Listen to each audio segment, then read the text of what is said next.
Hola queridos hermanos, en nuestro Señor Jesucristo les saluda el Padre Byron. Espero que se encuentren muy bien. El día de hoy continuamos como todos los viernes con estas clases de teología para laicos.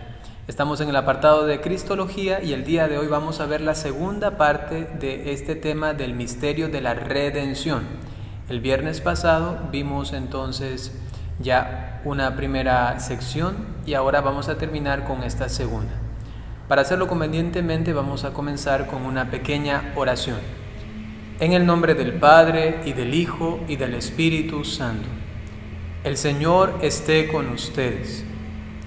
Pedimos a la Santísima Virgen María que interceda por nosotros para que ruegue y clame junto a nosotros la venida del Espíritu Santo como en Pentecostés. Y así este Espíritu en llamas de fuego venga a iluminarnos, venga a transformarnos, a iluminar nuestra inteligencia para que acojamos convenientemente los misterios de Dios, podamos penetrarlos, podamos gustar de ellos, pero también transformar nuestro corazón, ya que lo que aprendemos no solamente nos sirve de asuntos intelectuales, sino que tiene que realmente cambiar nuestra vida, hacernos cada vez más conformes a la voluntad de Dios. Por ello decimos juntos: Dios te salve María, llena eres de gracia, el Señor es contigo, bendita eres entre todas las mujeres, y bendito es el fruto de tu vientre Jesús. Santa María, Madre de Dios, ruega por nosotros pecadores, ahora y en la hora de nuestra muerte. Amén. En el nombre del Padre, y del Hijo, y del Espíritu Santo. Muy bien, estamos en la segunda clase del misterio de la redención, repito, ¿no?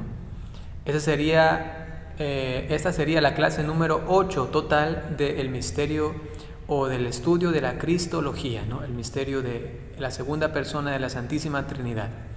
Aún nos faltan algunas clases, así que no se desanimen. Si es que no han visto las anteriores, les invito a que comiencen a ver desde el principio para que vean toda la lógica que se tiene en esta clase, en este proceso formativo. Vamos ahora a ver algunas interpretaciones históricas erróneas sobre la redención. Los derechos del demonio. Así se suele llamar a esta, digamos, casi que herejía, ¿no? Sí, realmente es una es un fallo en la interpretación correcta de la Sagrada Escritura y de la revelación en general, ¿no?, que se nos ha dado. Entonces dicen algunos escritos cristianos de los primeros siglos, sobre todo, lo siguiente, en relación a estos derechos del demonio. Al cometer el pecado de origen, el hombre voluntariamente se habría hecho esclavo del demonio. La sangre de Jesús sería el rescate, el precio pagado al demonio para librar al hombre de su esclavitud. Es decir, que si Jesús viene a redimirnos, es justamente para pagarle al demonio, ¿no? Es decir, que el pleito está dado sobre todo con el diablo, ¿no? Y eso no tiene realmente el estrato más íntimo, más fundamental, más profundo de la redención, puesto que si Jesucristo viene es justamente por amor a nosotros y para glorificación del Padre. Es más, en la Escritura ni siquiera se menciona tanto esto del vínculo que tiene el demonio.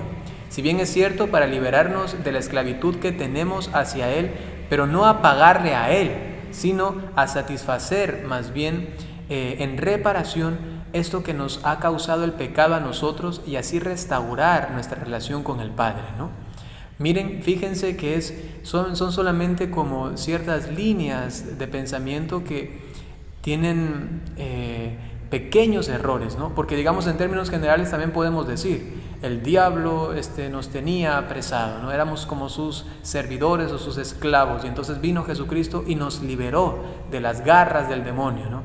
Pero eso no es todo, o eso no es lo más fundamental, y tampoco es que Jesús lo hace como para que el demonio diga, listo, ya me pagaste, ahora te los dejo ir.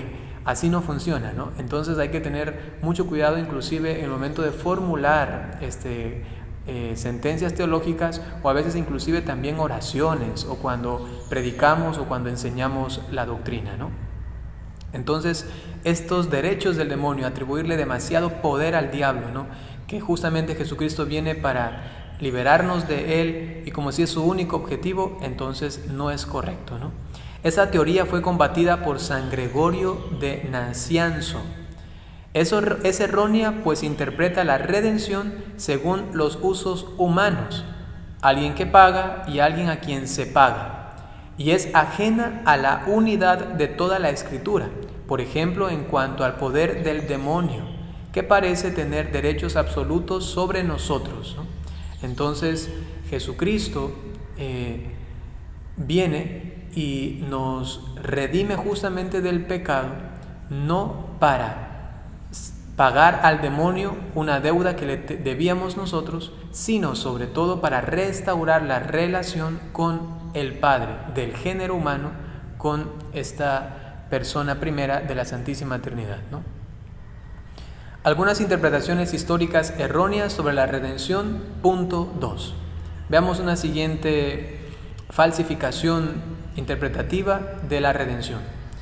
Para Lutero, la satisfacción, es decir, como pagar esto y que ya todo quede saldado, ¿no? Esa satisfacción tiene lugar mediante el castigo. Cristo cae bajo la ira de Dios porque tomó sobre sí no solo las consecuencias del pecado, sino el pecado mismo, ¿no? Entonces el foco principal de Lutero es el castigo. Anteriormente se hablaba sobre todo del demonio, ¿no? Algunos primeros cristianos concebían sobre todo la redención con vistas al demonio sobre todo, ¿no? Luego Lutero, su foco principal es el castigo. Y esto obviamente está mal, ¿no? Es errado. Cristo, dice él, cae bajo la ira de Dios, porque tomó sobre sí no solo las consecuencias del pecado, sino el pecado mismo. Cristo nos redime por medio de una sustitución penal. Toma nuestro lugar y es castigado por Dios en lugar nuestro. Se nota, ¿verdad? Aquí hay también otra focalización, polarización errada. Se centra en algo que no es lo más principal, ¿no? Luego Calvino añade a lo que ya decía Lutero, que Jesús no solo murió como pecador, sino que también bajó al infierno y sufrió las penas de los condenados. Realmente experimentó este infierno, ¿no? Que, dicho sea de paso, no es lo mismo que cuando nosotros decimos que descendió a los infiernos, ¿no? Ahora, no es el tema de explicación, sin embargo, si desean aprender un poquito sobre el tema, pueden buscar en la página de un padrecito, ¿no? En este mismo canal, y allí hay un tema en el que yo respondo, ¿no? ¿Qué significa que Jesucristo haya descendido a los infiernos? Con ese título está y lo pueden encontrar y allí lo explico, ¿no? Entonces Jesucristo no fue al infierno tal cual como nosotros concebimos ahora, el fuego eterno, este lugar de suplicio eterno, ¿no? Estas teorías presentan a Dios no como Padre que nos ama, sino como un soberano vindicativo, es decir, que es vengativo, que hace las cosas solamente motivado por la ira, ¿no? Y además injusto, porque condena al inocente en lugar del culpable. Está condenando a Jesucristo en lugar de nosotros. Entonces, en esta línea de pensamiento hay algo que no está bien.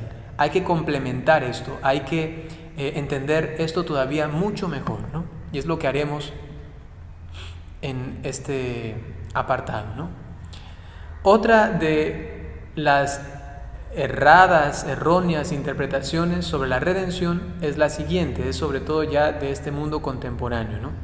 En teorías del siglo XX, Cristo, dicen ellos, algunos teólogos lamentablemente a veces católicos, es el maestro, el guía ético y el ejemplo de vida. Si se dan cuenta, utilizan términos solamente y puramente humanos, como si fuese solamente un gran profeta, un gran hombre, un gran moralista, un gran gurú, un buen ejemplo solamente, ¿no? Su influjo en el hombre es solo moral, dicen ellos. La salvación no nos viene de él, sino que es el hombre quien se redime a sí mismo autónomamente, siguiendo a Cristo. es solamente un esfuerzo puramente humano, ya que Jesucristo nos dejó un modelo, ahí lo seguimos, ¿no? Y nos redimimos a nosotros mismos. Eso también es una locura, ¿no? Su muerte es simplemente el símbolo, ojo a esto, consideran la muerte de Jesús como el símbolo supremo del esfuerzo de la humanidad por librarse del mal. Cristo, símbolo, ejemplo, guía. Y uno tiene que esforzarse por vivir como Él vivió y uno se autorredime. Eso también es completamente equivocado. En esta corriente hay quienes han pensado que Cristo sería el modelo de lucha contra las estructuras sociales injustas, y por allí entonces ya va saliendo las teologías de la liberación, algunas inspiradas, ojo a esto, en el marxismo, ¿no? Entonces todas estas menciones que he hecho de teologías o de interpretaciones erradas sobre la redención hay que tener mucho cuidado. ¿Cómo se entiende esto de una forma correcta, según ha sido revelado a la Iglesia y nos enseña el magisterio? La salvación del hombre nace del amor misericordioso de Dios. La redención es ante todo una intervención descendente y misericordiosa de Dios en la historia de los hombres. Es el Dios compasivo que quiere irrumpir en la historia humana para rescatar al hombre de sí mismo, rescatar al hombre de su pecado, ¿no? Y así satisfacer la existencia humana, restableciendo la relación con Dios. Esto es el meollo, esto es lo más importante, ¿no? Y no centrándonos en que sí que es por el castigo, no, que sí que es por pagarle al demonio, que sí que es sobre todo una autorredención y cosas tan extrañas, ¿no? Y repito, esto a veces se predican en iglesias católicas, ¿no? La salvación también sigue el orden de la justicia divina. ¿Cuál es ese orden? Ningún hombre podría satisfacer por todo el linaje humano. Aunque fuera muy santo, no repararía el pecado más que en él mismo, a lo sumo quizá un poco en sí mismo, reparar de alguna manera, pero no redimirlo, ¿no? Y no en todos y cada uno de los seres humanos. Eso nos dice el Catecismo de la Iglesia Católica en el numeral 616. Entonces, el ser humano no podría restablecer esta relación con Dios. Estaba quebrada, rota por la culpa personal, ¿no? Y por ello necesitaba algo que restablezca esta relación. La redención entonces concilia admirablemente la misericordia y la justicia divinas. Si el hombre no pusiera algo de su parte, Dios habría actuado al margen de su justicia. Es decir, que Dios hubiese dicho, bueno, yo los voy a redimir así, como un chasquido de dedos, o voy a enviar a mi hijo que muera por ellos y ya todos redimidos. Por supuesto que no. Es necesaria la colaboración. Es necesario que el ser humano participe de esta redención, como aceptándola y luego viviendo consecuentemente según ella.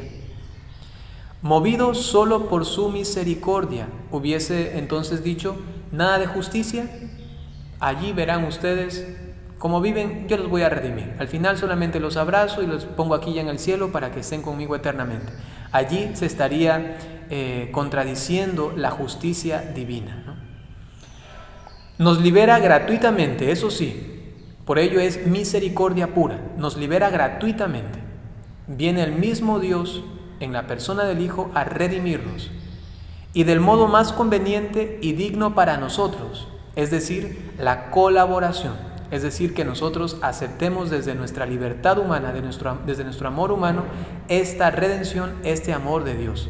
Entonces, si ven cómo se concilia la misericordia de Dios que viene a redimirnos, a salvarnos, a rescatarnos, y por otro lado, esta colaboración humana que en justicia entonces le dice al Señor, sí, yo acepto, yo quiero estar junto a ti, y se da en mí este cambio radical de conversión que me lleva a vivir una vida nueva, a dejar el hombre viejo y a vivir según este nuevo.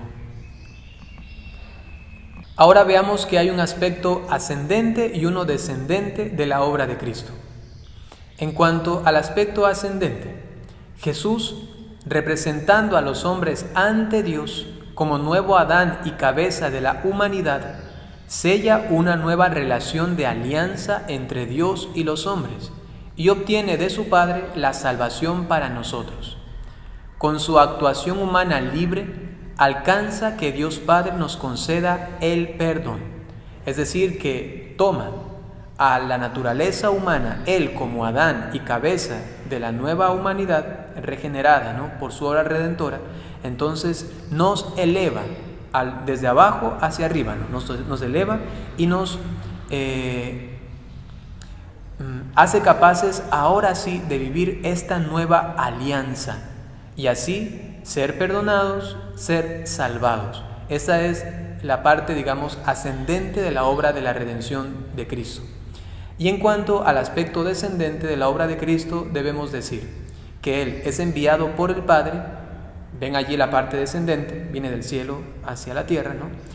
Enviado por el Padre, comunica a los hombres los dones divinos de la salvación.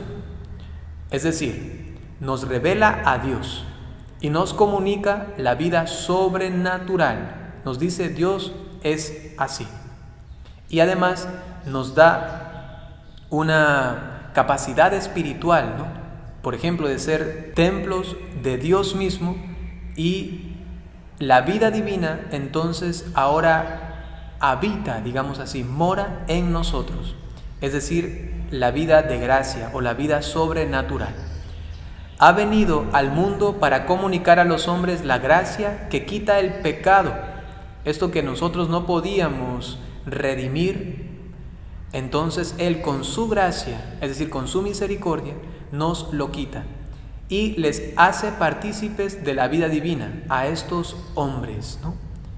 Nos hace por fin, desde el bautismo, hijos de Dios, partícipes de la herencia eterna divina, que es el reino de los cielos. Existe un orden en la dispensación de la economía salvífica. Ojo a esto, que economía en términos teológicos no tiene que ver con finanzas, sino que tiene que ver con todo el depósito, es decir, con todo lo que se nos ha revelado y se mantiene custodiado por la Iglesia en el magisterio de guarda, enseñanza y de defensa de todo este depósito que es la economía. Es todo lo que se ha, digamos así, almacenado, ¿no?, lo que se ha guardado de la revelación de Cristo. Entonces, existe un orden de la dispensación de la economía salvífica, es decir, de cómo nos ha sido entregada esta revelación, de cómo nos ha sido dado a conocer todos estos misterios. Primero, Cristo debía satisfacer el pecado de la humanidad y merecer su glorificación junto con nuestra salvación, que eso es el aspecto ascendente del cual ya hemos hablado anteriormente, ¿no? Satisface este pecado de la humanidad, lo sana, y luego nos merece a nosotros, nos da a nosotros la salvación. Eso es como lo primero, lo principal. Entonces, hasta aquí nos damos cuenta que es algo que realiza inclusive sin nuestra colaboración, porque lo hace desde afuera, ¿no? Él satisface, nos redime del pecado y nos merece la salvación, ¿no? Pero ahora, en este aspecto descendente, ¿no?, Él, una vez exaltado como Señor sobre todas las cosas a la diestra del Padre, nos dispensa los bienes que nos había ganado con su sangre, es decir, que nos envía desde el cielo estos dones y nos concede el don del Espíritu Santo, que es el aspecto descendente, ¿no? Es ya ahora el momento de la colaboración del ser humano. Dios te ha redimido, te ha salvado. Ahora tú debes aceptar lo que Él te dispensa, que son sus gracias y sobre todo el don del Espíritu Santo. Aquí se da entonces la colaboración. Y con este Espíritu Santo el ser humano es capaz ya de aceptar completamente el don de la redención, de la salvación, y con ello puede ir al cielo. Si solamente se diese este aspecto ascendente, es decir, que Cristo, siendo un representante nuestro, satisface el pecado de la humanidad y nos merece la salvación, si solamente hubiese pasado eso, Pues nosotros sin el Espíritu Santo, nosotros sin la ayuda del cielo, no pudiésemos adentrarnos en este misterio de salvación. Solamente estaría la salvación allí y nosotros, ¿y ahora qué hacemos? ¿Y cómo lo vivimos? ¿Y cómo colaboramos con la salvación? Pues entonces viene el aspecto descendente. Es Cristo que nos envía el Espíritu Santo, las gracias, los dones, los carismas, con los cuales nosotros podemos ahora colaborar a este misterio de redención. Esto que ya lo mencionábamos en la clase pasada, cuando también hablábamos de la corredención, ¿no? Es decir, que nos hacemos colaboradores de la redención personal y también podemos ayudar en la redención de nuestros hermanos. Estos dos aspectos están estrechamente unidos en el designio divino. El don de la gracia es fruto del sacrificio de Cristo. Gracia y sacrificio. Sacrificio, hemos dicho, lo repito, es el aspecto ascendente, porque Cristo, en representación nuestra, nos reconcilia con el Padre, hace la obra salvífica, pero falta todavía el don de la gracia, es decir, el ser humano luego ahora colabora con esto que ha recibido de Dios. Yo a veces lo explico así de fácil, es como cuando un papá da a su hijo un regalo, y este regalo está envuelto con un moño así bien bonito. Entonces la obra salvífica, esta parte ascendente, es el regalo dado al hijo.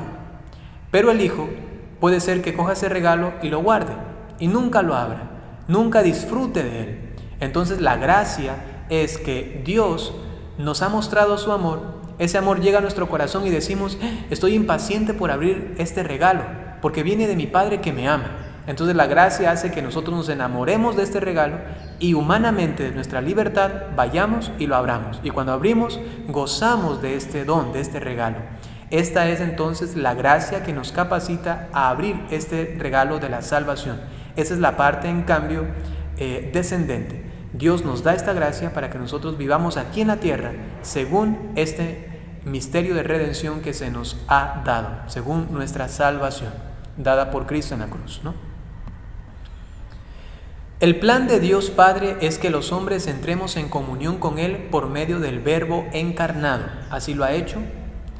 La obra de Cristo debe alcanzar a cada uno de nosotros, los hombres. Así tenemos que hacerlo, colaborando con la gracia.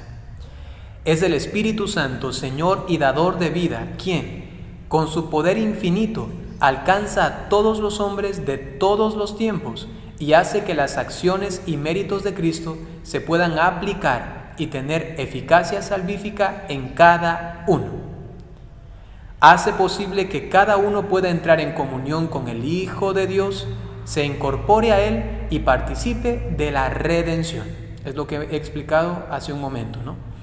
El Espíritu Santo se sirve de la Iglesia, ella que es sacramento universal de salvación, según Lumen Gentium en el numeral 48, para que los hombres se encuentren a Cristo y participen de la salvación. Entonces, en medio de este diálogo descendente y ascendente, misericordia y justicia, redención o sacrificio y gracia, ¿no? En medio de todo esto se encuentra un pilar fundamental, y esta es la Iglesia. La Iglesia es la que nos ayuda a nosotros a recibir esta salvación. Por ello se le llama Sacramento Universal de Salvación, porque es la parte visible, es el signo visible que ha puesto Dios entre nosotros para que podamos, por medio de cosas concretas y claras, acceder a esta salvación. Porque sin Iglesia todos andaríamos por allí descarriados, unos interpretando una cosa, otros interpretando otra, y no tuviésemos la economía de la salvación, no tuviésemos el magisterio que interpreta y enseña correctamente las verdades de fe, y que nosotros luego tenemos un camino seguro para llegar a Cristo y entonces ser partícipes de la salvación. Por ello demos gracias que tenemos la Iglesia. Jesucristo la fundó justamente para que tengamos un signo visible, seamos una comunidad congregada con la cual Dios pueda, por medio del Espíritu Santo, llevar a la salvación a la mayor parte de personas humanas. Esta es entonces la explicación de este misterio de la redención. Hasta aquí llegamos el día de hoy, queridos hermanos. Vamos a pedir a nuestra Madre Santísima que nos acompañe para ir todavía profundizando un poco más Si hay algunas cuestiones, algunas dudas, algunas preguntas, pueden sencillamente en los comentarios de ese video hacerlas o escribirme directamente al WhatsApp, y yo con todo gusto y paciencia podré hacer las convenientes sugerencias, respuestas o quizá correcciones a algunas cuestiones que a veces me suelen escribir, ¿no? Si es que no tienen todavía mi número de WhatsApp, pues anótenlo, es el siguiente. Van a poner el signo más o el plus, no el max, el más, y a continuación de esto ponen 593-9933-06-121. El signo más 593-9933-06-121. Allí pueden comunicarse conmigo directamente, ¿no? Bueno, prepárense para recibir la bendición, dispónganse, y nos veríamos la próxima semana, el día viernes, con la siguiente clase de Cristología. El Señor esté con ustedes. La bendición de Dios Todopoderoso, por intercesión de la Santísima Virgen María, San José y todos los ángeles y santos, en el nombre del Padre, y del Hijo, y del Espíritu Santo. Hasta pronto.